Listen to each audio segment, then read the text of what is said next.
이사야 41장 10절 우리 한 절만 같이 한 목소리로 봉독하겠습니다. 시작. 두려워하지 말라. 내가 너와 함께한다. 놀라지 말라. 나는 네 하나님이 되리라. 내가 너를 굳세게 하리라. 참으로 너를 도와주리라. 참으로 나의 의로운 오른손으로 너를 붙들리라. 아멘. 할렐루야. 아멘. 우리가 인생을 살아가면서 우리를 괴롭히고 힘들게 하는 가장 큰 문제 중에 하나가 두려움일 것입니다. 우리 이 땅을 살아가면서 매 순간 새로운 또 수많은 두려움을 경험하게 됩니다. 미지의 세계를 만날 때, 또 낯선 사람을 만날 때, 아니면 어려운 일을 만났을 때 우리는 우리의 환경 속에서 때때로 두려움을 느끼며 살아갑니다. 여러분, 동물들은 공포는 있어도 불안은 없다 이런 말을 합니다. 왜냐하면 짐승은 상상하지 않기 때문에 그렇습니다. 그러니까 어떤 문제가 다가오면 그 문제를 보고 두려워하죠. 공포를 느끼죠. 그렇지만 미리 내게 어떤 문제가 닥칠 것이다, 이것을 상상하면서 두려워하진 않는다는 거예요. 그런데 우리 인간은 어떻습니까? 우린 상상을 하기 때문에 우린 끊임없이 미래의 일을 생각하고 염려하고 그 속에서 불안을 느끼게 되는 겁니다. 그래서 두려움이라는 것은 우리가 본능처럼 느끼는 감정입니다. 이 나이가 먹으면 먹을수록 두려움이 사라지는 게 아니라 두려움이 더 많아집니다.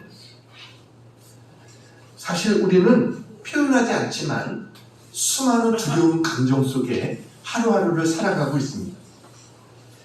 믿는 자나 믿지 않는 자나 누구나 다 두려워합니다. 믿는 자들에게도 두려움의 순간들이 있었어요. 아브라함 같은 믿음의 사람도 두려워할 때가 있었습니다. 창세기 15장 12절 같이 한번 읽겠습니다. 시작. 해질 때 아브라함이 깊은 잠이 임하고 큰 흑암과 두려움이 그에게 임하였더니, 네, 쉬운 성경에 보면 뭐라고 되어 있냐면 해질 때 아브라함이 깊이 잠든 중에 캄캄함이 임함으로 심히 두려워하더니, 이렇게 되어 있어요. 아브라함이 기근을 만나서 애굽으로 내려갈 때 그가 아내에게 뭐라고 말하냐면 창세기 12장 13절입니다. 같이 한번 읽겠습니다. 시작. 원하건대 그대는 나의 누이라 하라. 그러면 내가 그대로 말미암아 안전하고 내 목숨이 그대로 말미암아 보존되리라 하니라. 애굽으로 갈 때 자기를 죽이고 아내를 빼앗아 갈까봐 두려웠습니다. 모세도 두려움이 많았습니다. 이스라엘의 민족의 영웅 모세도, 여러분, 그는 애굽의 모든 학술과 또 말과 행사에 능한 자였어요. 그럼에도 불구하고 그가 하나님께서 내 민족을 애굽에 가서 이끌어내라 했을 때, 하나님, 저는 말도 잘할 줄 모르는 자입니다. 이런 제가 어떻게 바로 앞에 설 수 있겠습니까? 하면서 두려워했어요. 사도 바울도 고린도 교회에 보낸 편지 속에 고린도전서 2장 3절 같이 한번 읽겠습니다. 시작. 내가 너희 가운데 거할 때 약하고 두려워하고 심히 떨었노라. 바울 같은 사람도요, 약하고 두려워하고 심히 떨었다, 이렇게 말합니다. 그러니까 이 두려움이라고 하는 것은 모든 현대를 살아가는 사람들에게 당면한 문제고 현실이다라는 겁니다. 그래서 어떻게 하면 우리가 두려움을 이기며 그러면 담대한 삶을 살아갈 수 있을까? 오늘 말씀을 통해서 그 답을 찾는 그러한 시간이 되기를 바랍니다. 자, 첫 번째 같이 한번 읽겠습니다. 시작. 하나님께서 함께 하심을 믿으라. 자, 오늘 10절 말씀 보면은, 자, 10절 빨간 글씨 있습니다. 시작. 두려워하지 말라. 내가 너와 함께 하니라.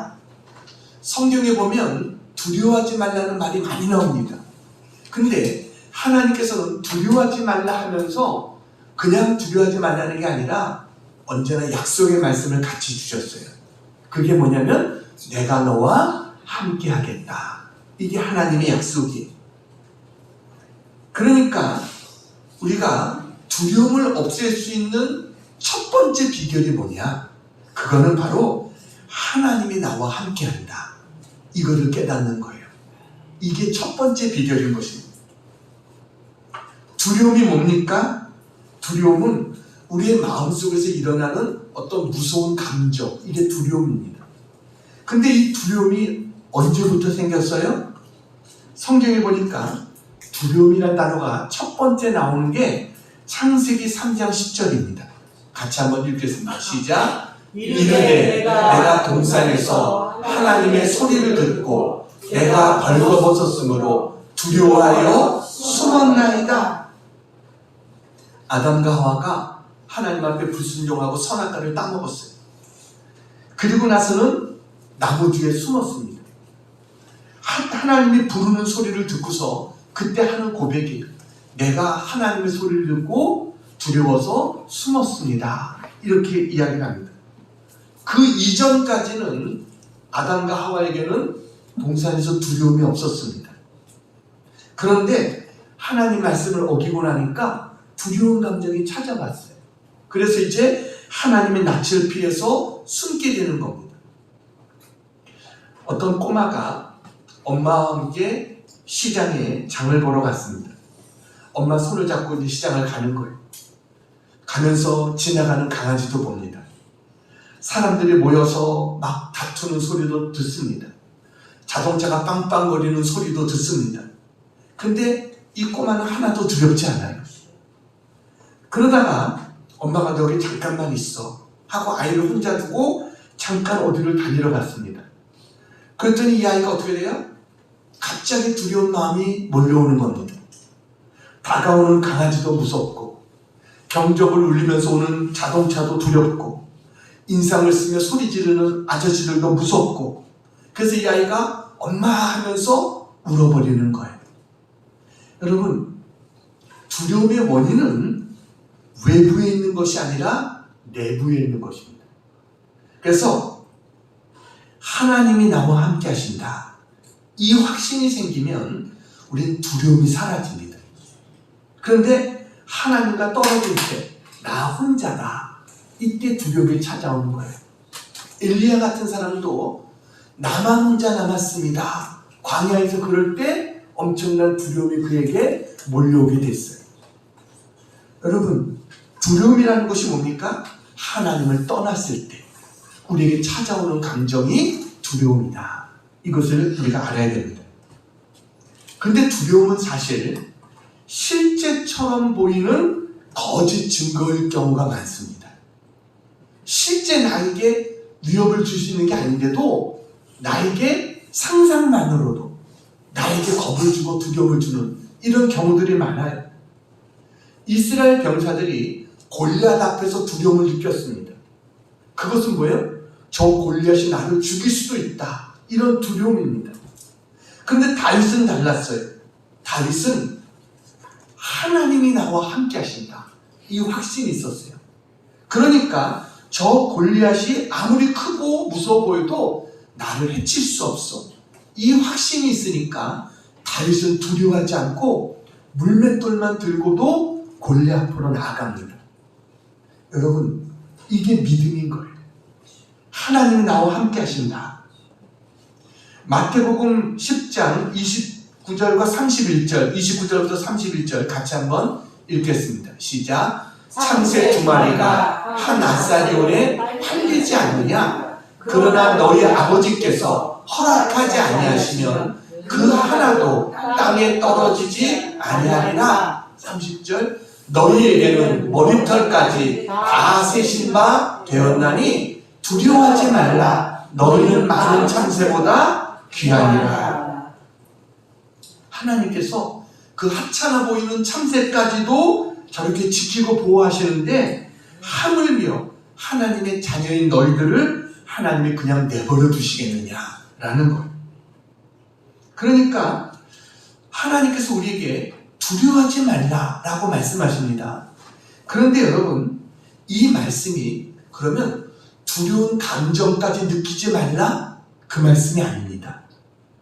중요한 것은 두려움에 사로잡히지 말라 하는 거예요. 두려운 감정은 본능입니다. 이거는 우리에게 다 찾아올 수 있어요. 문제는 거기에 사로잡히는 거예요.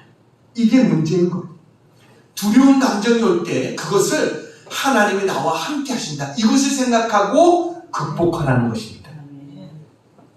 하나님은요, 나이도 먹고 이제 말도 둔하고 이제 바로 앞에 서기 두려운 모세에게 하나님께서 가라고 하시면서 하나님께서 뭐라고 말씀하십니까? 출애굽기 3장 12절입니다. 빨간 글씨 같이 읽겠습니다. 시작. 하나님이 이르시되 내가 반드시 너와 함께 있으리라. 내가 반드시 어떤 경우에도 내가 너와 함께 있을 거야. 두려워하지 마. 여러분, 모세가 바로를 굴복시키고 출애굽할 수 있었던 이유가 이스라엘의 군사력이 강해서입니까? 아니에요. 모세가 리더십이 뛰어나서 그렇습니까? 아니에요. 하나님이 함께 하셨기 때문에. 그래서 이 모든 것들이 가능할 수 있었던 거예요. 모세가 세상을 떠나자 이제 여호수아가 뒤를 이어서 이스라엘 민족의 지도자가 됩니다. 여호수아의 마음속에 얼마나 두려운 마음이 있었겠어요. 여러분, 모세는 이스라엘 민족에게 하나님 같은 존재입니다. 그의 말 한마디에 어떤 역사가 일어나는지를 다 봤어요. 하나님이 모세와 함께 하시니까 광야 생활에서도 40년 동안 필요한 것을 주시고, 하나님께서 정말 모세를 대면해서 보면서 말씀하셨던 그 모세. 근데 여호수아는 그 모세에 비해서 자기는 얼마나 작다고 느끼겠어요. 그런데 하나님께서 이제는 내가 이 백성을 이끌고 가나안 땅에 들어가서 가나안 땅을 정복해야 된다 라고 말씀합니다. 여호수아는 자기의 눈으로 가나안 땅을 보고 온 사람입니다. 얼마나 그들이 강한지를 알고 있습니다. 그런 여호수아에게 하나님께서 직접 말씀하십니다. 여호수아서 1장 9절 같이 한번 읽겠습니다. 시작. 내가 내게 명령한 것이 아니냐. 강하고 경배하라. 두려워하지 말며 놀라지 말라. 내 하나님 어디로 가든지 내 하나님 여호와가 너와 함께 하느니라 하시니라. 아멘. 내가 모세와 함께 했던 것 같이 너와 함께 할 거야. 그러니까 너는 두려워하지 마 라고 말씀하세요. 바울도 두려워했다고 그랬어요. 여러분, 고린도에서 전도하다가 사람들의 반대로 두려워하고 있었던 그 바울에게 주님께서 뭐라고 말씀하십니까? 사도행전 18장 9절 10절입니다. 같이 한번 읽겠습니다. 시작. 밤에 주께서 환상 가운데 바울에게 말씀하시되 두려워하지 말며 침묵하지 말고 말하라. 내가 너와 함께 있음에 어떤 사람도 너를 대적하여 해롭게 할 자가 없을 것이니 이는 이 성문 중에 내 백성이 많으니라 하시니라. 아멘. 하나님은 두려워하는 하나님 백성들에게 언제나 같은 말씀을 하십니다. 두려워하지 마. 내가 너와 함께 할 거야. 이게 하나님의 약속이에요. 이스라엘 민족은요, 하나님의 택하신 백성입니다. 그런데 그들이 하나님을 떠나고 세상과 벗하고 우상을 섬기다가 하나님의 진노를 받아서 바벨론으로 끌려가서 신음하며 살아가고 있습니다. 그들은 이 고난이 자기들의 죄 때문이라고 생각했습니다. 하나님을 배반하고 하나님을 거역하고 그래서 하늘로부터 내려온 징계라고 그들은 받아들여졌어요. 근데 문제는 그 징계의 기간이 너무 길어지는 겁니다. 그들의 마음속에는 두려운 마음이 생겼어요. 하나님 우리 버리신 거 아닌가? 하나님께서 우리를 포기하신 거 아닌가? 우리에 대해서 더 이상 관심이 없으신 거 아닌가? 이렇게 진정으로 슬퍼하며 두려워하고 있을 때, 그때 하나님께서 찾아오셔서 주신 말씀이 오늘 이사야서 41장 10절의 말씀입니다. 하나님께서 두려워하지 말라는 거예요. 내가 너와 함께 하겠다 라고 하나님께서 말씀하세요. 오늘 성경의 본문에 8절 9절에 보면 하나님이 뭐라고 말씀하십니까? 8절 9절 같이 읽습니다. 시작. 그러나 나의 종 너 이스라엘아, 내가 택한 야곱아, 나의 것 아브라함의 자손아, 내가 땅 끝에서부터 너를 붙들며 땅 모퉁이에서부터 너를 부르고 내게 이르기를 너는 나의 종이라, 내가 너를 택하고 싫어하여 버리지 아니하였다 하였노라. 내가 너를 택했다는 거예요. 내가 너를 싫어해서 버리지 않았다. 그리고 주신 말씀이 오늘 10절 말씀입니다. 오늘 10절 뭐라고 그랬습니까? 두려워하지 말라. 내가 너와 함께 하겠다. 이 말씀을 하신 거예요. 내가 너를 택했고 난 너를 싫다고 버리지 않았어. 그러니까 너는 두려워하지 마. 내가 너와 함께 할 거야. 하나님께서 약속하셨어요. 여러분, 우리는 때때로 하나님 앞에 불순종하고 정말 하나님과 멀어지고 세상과 버타려고 하고 이런 우리 속에 찾아오는 게 뭐예요? 두려운 감정입니다. 세상과 가까워질수록 하나님과 멀어질수록 우리는 더욱더 두려워지게 돼요. 그럴 때 하나님께서 우리에게 주시는 말씀입니다. 두려워하지 마. 내가 너와 함께하고 있어. 어떤 어린아이가 상점 앞에서 땀을 뻘뻘 흘리면서 끙끙 앓고 있어요. 그래서 어떤 사람이 궁금해서 야, 너 왜 이 상점 앞에서 땀을 흘리면서 끙끙거리고 있느냐? 그랬더니 이 아이가 이런 얘기를 하는 거예요. 저기 있는 저 물건을 내가 안 훔치려고 지금 제가 애를 쓰고 있습니다. 너무너무 갖고 싶은 거예요. 근데 가져기 적이 없으니까 훔치고 싶은 마음이 생겼나 봐요. 근데 내가 저거 안 훔치려고 내가 애를 쓰고 있습니다. 그랬어요. 그랬더니 그 사람이 이런 얘기를 합니다. 야, 이놈아, 안 훔치려고 애를 쓰고 있으면 애를 쓸수록 더 훔치고 싶은 마음이 생길 뿐이야.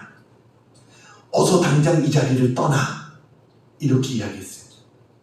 여러분, 그 물건이 눈에 보이지 않게 하라는 거예요. 많은 사람이요, 어떤 사람이 밉습니다. 그럴 때 저 사람 내가 미워하지 말아야지, 안 미워해야지. 그렇게 계속해서 생각하면 생각할수록 더 어떻게 돼요? 더 마음속으로는 그게 더 크게 자리를 잡게 돼요. 그러니까 마음은요, 내가 긍정적이나 부정적이나 어떤 것에 집중하면 그 집중한 것에 우리의 마음이 점령되게 되어 있습니다. 그러니까 부정적인 것에 자꾸만 내 마음을 쓰면서 내가 걱정하지 말아야지, 두려워하지 말아야지, 염려하지 말아야지. 그러면서 마음은 자꾸 거기를 생각하고 있으면 그게 내 마음을 자꾸 더 크게 점령하는 거예요. 그러면 우리가 어떻게 해야 돼요? 생각을 달리해야 되는 거예요. 그걸 떠나야 되는 거예요. 그래서 성경은 너희는 아무것도 염려하지 말고 일단 염려하지 말고 그걸 떠나라는 거예요. 그리고 어떻게 해야 돼요? 감사하며 하나님 앞에 구할 것을 아뢰라는 거예요. 그러니까 염려거리 대신에 뭐예요? 감사거리를 생각하라는 거예요. 좋은 일을 생각하라는 거예요. 긍정적인 일을 생각하라는 거예요. 그러면 두려움이 사라지게 되는 거예요. 그 두려운 마음을 자꾸 그 생각하면 생각할수록 내 마음속에 거치기만 해요. 그렇게 하지 말고 다른 것을 생각해야 되는 거예요. 그러면 우리의 마음속에 두려운 마음이 생길 때 어떤 것을 생각하는 것이 가장 좋은가? 그것은 하나님 말씀을 생각하는 것입니다. 두려운 마음이 생길 때 시편 23편 같은 것을 자꾸만 암송하는 거예요. 여호와는 나의 목자시니 내게 부족함이 없으리다. 그가 나를 푸른 초장에 누이시며 쉴만한 물가로 인도하신도다. 내 영혼을 소생시키시고 자기 이름을 위하여 의의 길로 인도하신도다. 내가 사망 음침한 골짜기로 달릴지라도 해를 두려워하지 않고서 주께서 나와 함께 하시니라. 주의 지팡이와 막대기가 나를 안위하시나이다. 주께서 내 원수의 목전에서 내게 상을 베푸시고 기름으로 내 머리에 바르셨으니 내 장이 넘치나이다. 나의 평생의 선하심과 의로우심이 항상 나를 따르니 내가 여호와의 집에 영원히 거하리로다. 이 말씀을 자꾸 묵상하는 거예요. 또 좋은 것은 오늘 이 말씀을 묵상합니다. 두려워하지 말라. 내가 너와 함께하리라. 놀라지 말라. 나는 내 하나님이 됨이니라. 내가 너를 굳세게 하리라. 참으로 너를 도와주리라. 참으로 나의 의로운 오른손으로 너를 붙들리라. 이 말씀을 계속해서 자꾸 묵상하는 거예요. 되새기는 거예요. 그렇게 하다 보면 어떻게 해요? 두려움이 사라지게 되는 거예요. 내가 안 두려워해야지, 내가 염려하지 말아야지 한다고 없어지는 게 아니에요. 다른 대처가 있어야 돼요. 그게 하나님 말씀으로 두려운 우리 마음을 채워넣는 거예요. 그래서 여러분, 두려움 생각하지 마시고 말씀 생각하기를 축원합니다. 하나님 말씀을 자꾸 묵상하세요. 특별히 두려워하지 말라, 내가 너와 함께하리라. 이 말씀을 늘 생각하고 이 말씀 붙잡을 수 있는 우리 모두가 되기를 축원합니다. 두 번째, 같이 한번 읽겠습니다. 시작. 하나님과의 관계를 생각하라. 하나님과의 관계를 생각하라. 우리 41장 10절 보세요. 빨간 글씨 읽겠습니다. 시작. 놀라지 말라, 나는 내 하나님이 됨이라. 놀란다는 건 뭐예요? 뭔가 다급하고 위기의 상황이 닥쳤다는 거예요. 그때 우리는 깜짝 놀라게 되는 겁니다. 이럴 때도 어떻게 돼요? 우리 앞에 이런 문제가 닥쳤을 때도 우리는 놀라지 말라는 거예요. 왜냐하면 나는 내 하나님이 되기 때문이다 라는 겁니다. 우리는 놀랄 일이 있을 때 하나님과 나와 어떤 관계인가, 이걸 생각해야 됩니다. 우리는 막연히 하나님 어떤 하나님이에요? 하나님 크신 하나님, 천지를 창조하신 하나님, 그냥 막연하게 이렇게 생각할 것이 아닙니다. 그 하나님이 나의 하나님이시다, 이것을 생각해야 됩니다. 그래서 여러분, 그 크신 하나님이 나같이 보잘것없는, 나같이 연약하고 아무것도 아닌 나 같은 자의 문제에 관심을 가지실까, 이렇게 생각할 수가 있어요. 근데 성경은 뭐라고 말해요? 놀라지 마. 이 말은 뭐예요? 너 놀랐지? 걱정하지 마. 이렇게 천지를 창조한 그가 바로 너의 하나님이야. 이것을 우리에게 말씀하는 거예요. 내 스스로 별 볼 일 없다, 나는 아무것도 아니다, 나는 아무도 나를 알아주지 못하는 그런 사람이다, 이런 생각이 들 수 있지만 하나님께서 우리에게 뭐예요? 나는 너의 하나님이라는 거예요. 이런 별 볼 일 없는 나에게 하나님께서, 그 천지를 창조하신 크신 하나님이 나는 바로 너의 하나님이야, 이것을 말씀하세요. 너는 나와 특별한 관계 있는 그런 자야. 하나님께서 이것을 우리에게 말씀해 주십니다. 이것보다 더 큰 은혜가 어디 있어요?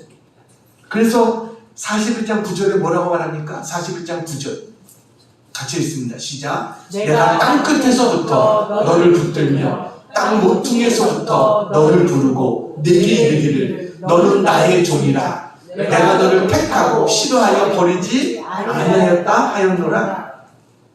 하나님의 종으로 우리를 택해 주셨다는 거예요. 저는 43장 1절을 보면 더 감격스럽습니다. 43장 1절 같이 한번 빨간 글씨 읽겠습니다. 시작. 너는 두려워하지 말라. 내가 너를 구속하였고 내가 너를 지명하여 불렀나니 너는 내 것이라. 넌 내 거야 라고 하나님 말씀하세요. 사탄이 아무리 너를 넘어뜨리려고 위협하고 유혹한다고 할지라도 두려워하지 마. 넌 내 거야 라고 하나님 말씀하시는 거예요. 내 허락 없이는 누구도 너를 건들 수 없어.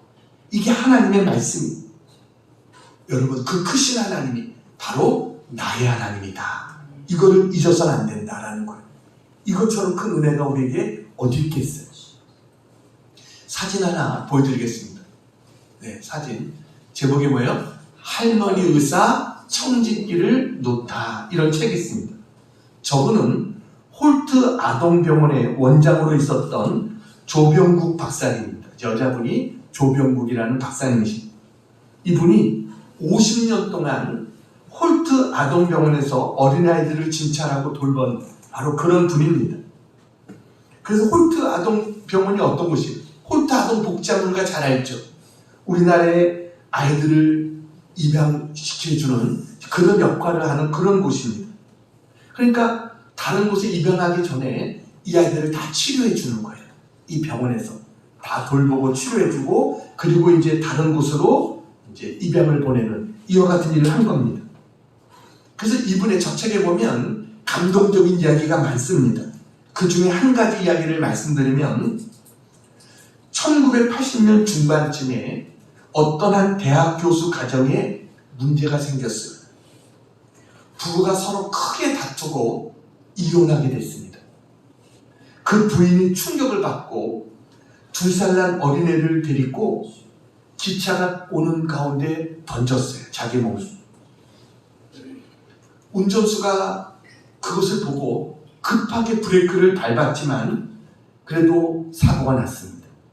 그래서 나중에 차를 세우고 보니까 이 여인은 피투성이가 돼서 그 자리에서 죽었어요. 그리고 그 옆에 아이가 피를 흘리고 쓰러져 있는데 보니까 2 다리가 잘린 거예요.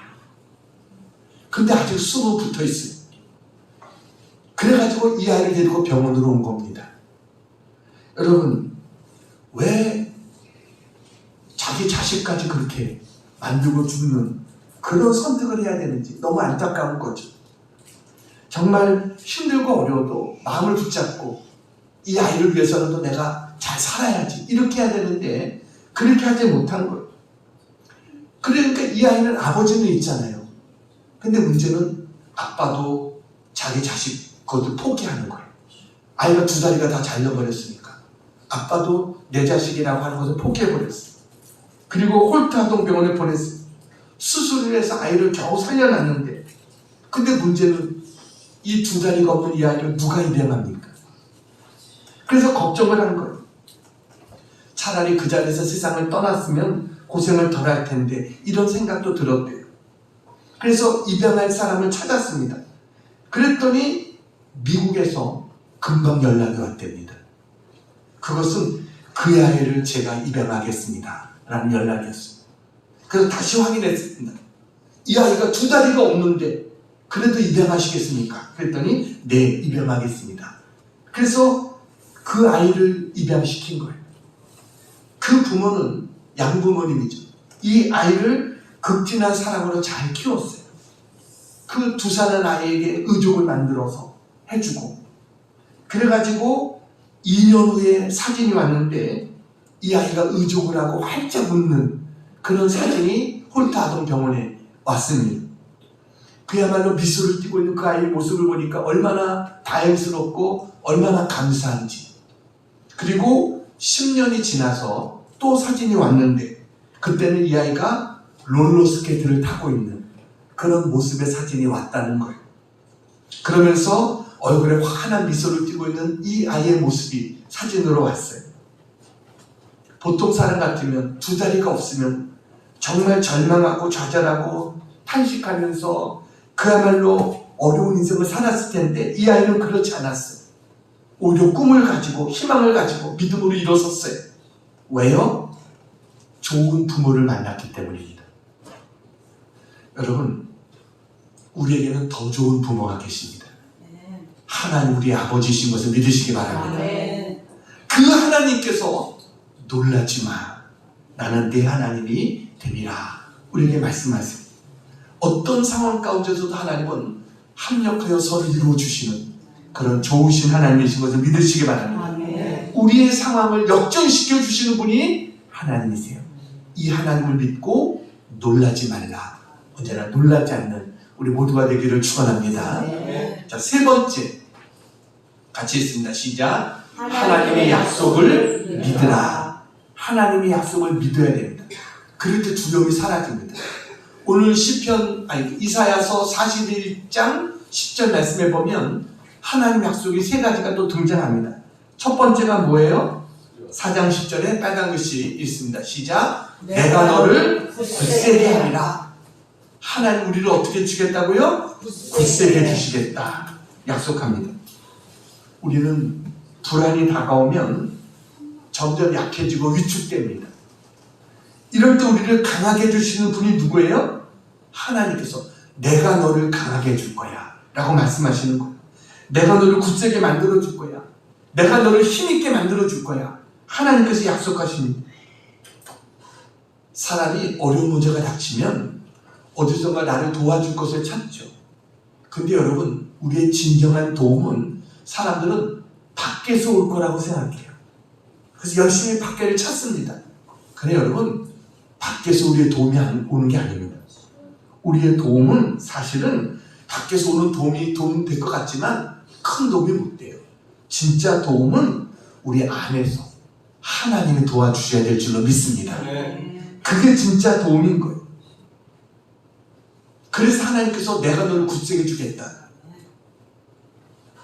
아프리카의 아버지라고 불리는 데이빗 리빙스턴 선교사, 그분은 아프리카 전 대륙을 동서로 4번이나 횡단하면서 복음을 전했어요. 그리고 나서 정말 그가 말년에 옥스퍼드 대학에서 명예 박사학위를 받습니다. 학위 수여식에 앞서서 이 리빙스턴 이분이 그 학생들 앞에서 이제 이야기를 하게 됐어요. 그러면서 내가 무덥고 정말 짜증만 나는 그 날들이 계속될 때, 또 춥고 소름 끼치는 그 많은 밤 동안에 나는 내 자신과 많은 싸움을 했어야 했습니다. 온갖 짐승의 공격과 아프리카 원주민들의 방해와 여러 가지 일로 당한 그 고통은 말로 다 할 수 없습니다. 이렇게 이야기했어요. 이 리빙스턴의 오른팔은요, 사자에게 물려가지고 거의 불구입니다. 그런데도 복음을 전했던 사람이 리빙스턴이에요. 학생들이 그 선교사의 말을 듣고 감동을 받은 거예요. 말을 마치자 한 학생이 손을 들고 선교사님이 그렇게 어려움이 많았는데 그 어려움 가운데서도 그 모든 어려움을 어떻게 이기고 극복할 수 있었던 그 비결이 무엇입니까? 라고 물었어요. 그랬더니 리빙스턴 선교사가 잠시 생각에 잠기더니 이렇게 이야기했습니다. 내게 있어서 비결은 아무것도 없습니다. 그저 한 가지, 그게 뭐냐면 세상 끝날까지 내가 너와 항상 함께 있으리라. 바로 그 예수님의 말씀과 십자가를 붙들었기 때문에 내가 이 자리까지 올 수 있었습니다. 라고 이야기했습니다. 주님이 내가 너와 함께 하겠다. 그 말씀과 그 주님의 십자가 붙잡았다는 거예요. 여러분, 나는 약하지만 하나님이 함께 하시면 우리는 강해질 수 있는 줄로 믿습니다. 하나님께서 약속이 뭐예요? 내가 너를 굳세게 하리라. 자, 두 번째 또 약속 같이 빨간 글씨 있습니다. 시작. 참으로 너를 도와주리라. 우리를 굳세게 주신 하나님께서 참으로 도와주시겠다는 거예요. 여러분, 하나님은요, 우리의 모든 필요를 채워주실 수 있는 능력의 하나님이신 것을 믿으시기 바랍니다. 하나님은 우리에게 뭐가 필요한지 다 아십니다. 하나님께서는 우리의 아주 세밀한 부분까지도 다 살피고 아시는 분이 하나님이세요. 그 하나님 앞에 맡기면 되는 거예요. 여러분, 1861년 2월 11일 날 미국의 16대 대통령으로 당선됐던 링컨 대통령이 스프링필드 집을 떠나서 워싱턴으로 가는 기차를 탔습니다. 그는 한 달 후에 이제 대통령 취임식을 할 그런 예정으로 떠났어요. 기차의 제일 뒷칸에 서서 마을 사람들에게 인사합니다. 그때 링컨 대통령은 이런 작별 인사를 남겼습니다. 저는 오늘 여러분을 떠납니다. 저는 워싱턴 장군에게 맡겨졌던 것보다 더 어려운 임무를 감당하러 갑니다.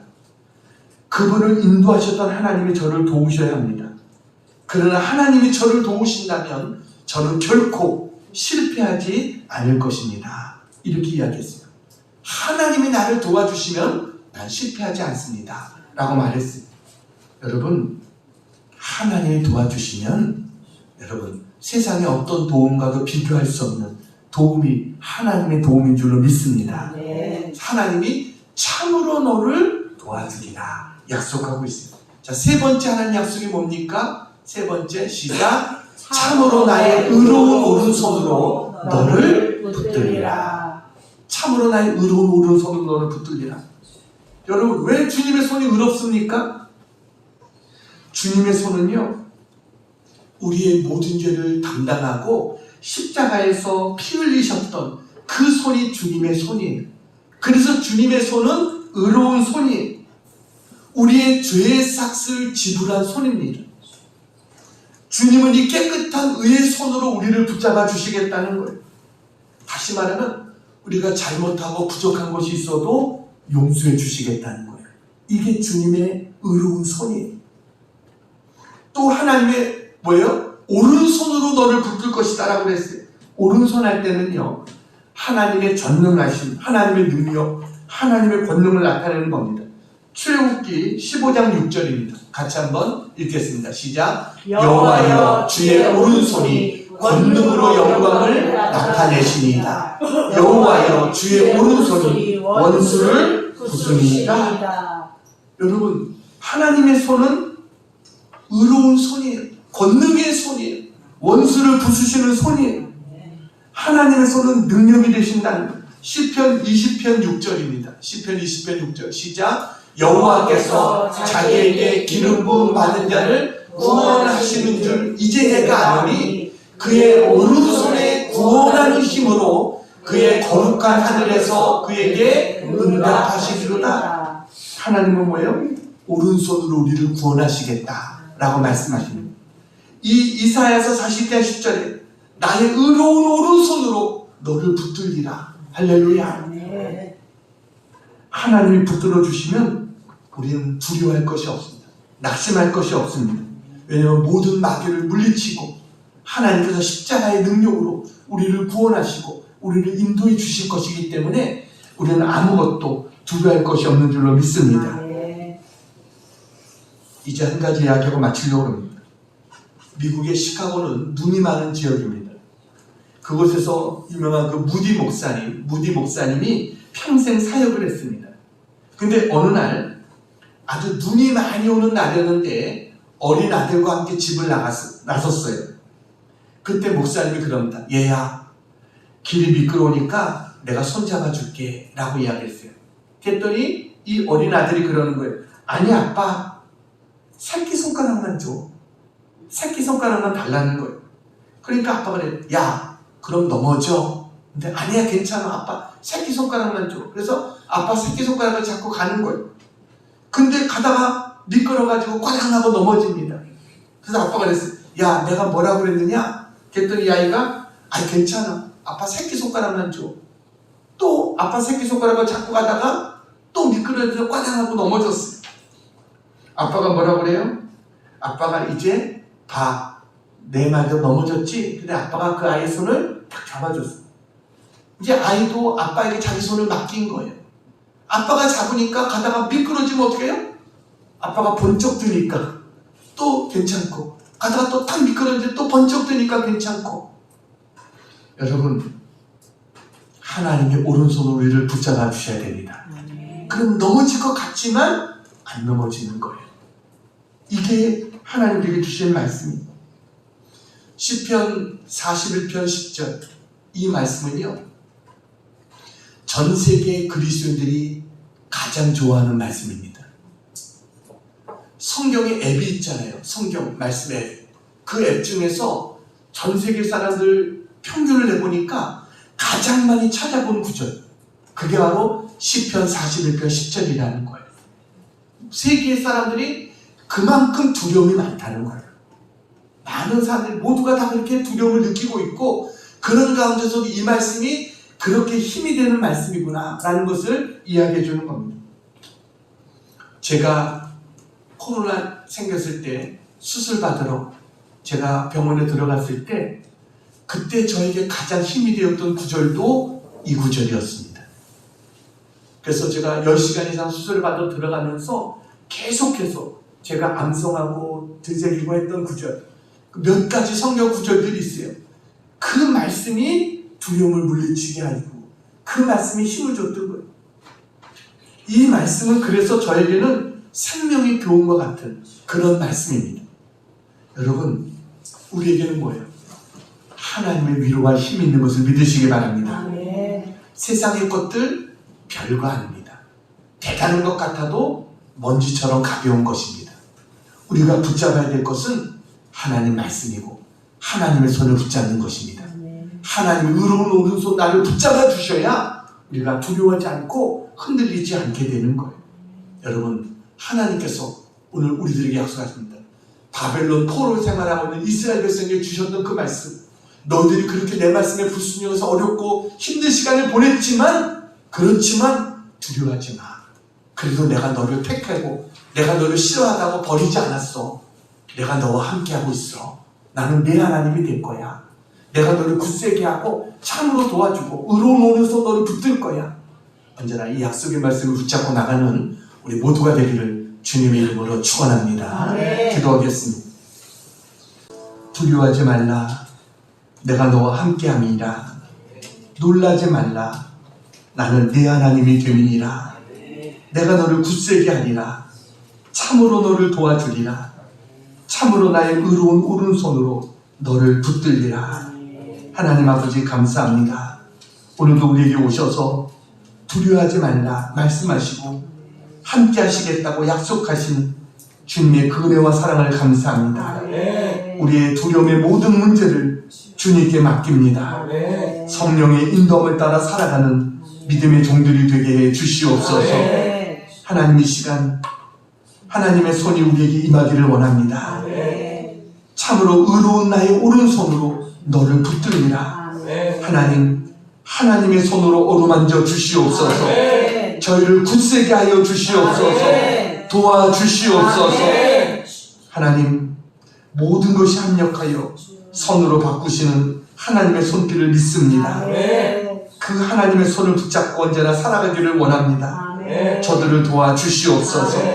하나님, 우리의 말 못할 고민들도 하나님 앞에 내려놓습니다. 하나님, 가장 선한 길로 인도해 주시옵소서. 치료해 주시고 회복시켜 주시옵소서. 우리의 문제를 해결해 주시옵소서. 주님, 역사해 주실 것을 믿습니다. 하나님께만 영광 돌리는 저희들 다 되게 해 주시옵소서. 예수님의 이름으로 간절히 기도하옵나이다. 아멘.